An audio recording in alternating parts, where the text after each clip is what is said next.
বিধানসভা ভোট প্রতিদ্বন্দ্বিতা করতে যাচ্ছেন, কি বলবেন? উল্টো দিকে হেভিওয়েট নেতা শুভেন্দু অধিকারী। হেভিওয়েট আপনাদের ভাষায়, তো জনগণ যখন যার সঙ্গে থাকে তিনি তখন ওয়েটটা তার বেড়ে যায়। এখন জনগণ ওনার সঙ্গে নেই, ওনার ওয়েটটা অনেক কমে গেছে। কতটা আশাবাদী? আমরা 100% সুনিশ্চিতভাবে আমরা জয়লাভ করতেছি, শুধু ব্যবধান নিয়ে লড়াই চলছে। 2021-এ মুখ্যমন্ত্রী মমতা বন্দ্যোপাধ্যায় পরাজিত হয়েছিলেন নন্দীগ্রাম থেকে, সে তারপরেও আপনি তার উপরে গিয়ে আশা দেখছেন, কিভাবে দেখছেন? দেখুন, গ্রাসরুটে সাধারণ মানুষের সঙ্গে ওখানে যেহেতু আমার পারিবারিক সম্পর্ক, আত্মীয় বন্ধু পরিজন, পুরো অলির গলি সবই আমার চেনা জানা, তার জন্য আমার পক্ষে এটা লড়াই দেওয়া সম্ভব। আমি ওই জায়গায় আমার জন্ম, অতএব আমার লড়াইটা দেওয়া সম্ভব।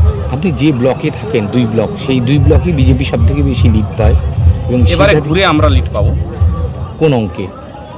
সাধারণ মানুষের অঙ্ক একটাই, সাধারণ মানুষ স্বতঃস্ফূর্তভাবে এগিয়ে আসছে, বহিরাগতকে পরিত্রাণ করতে চাইছে, এর জন্যই আমাদের কাজটা সুবিধা হচ্ছে। মানে আপনার বিপক্ষে যিনি আছেন তিনি কি বহিরাগত?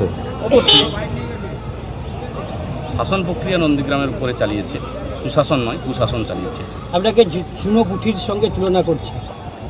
কয়েকদিন তো আর অপেক্ষা করুন, দেখা যাক কার ভোটে কে জিতেছিল সেটা পরিচয় পেয়ে যাবে আর কিছুদিন পর।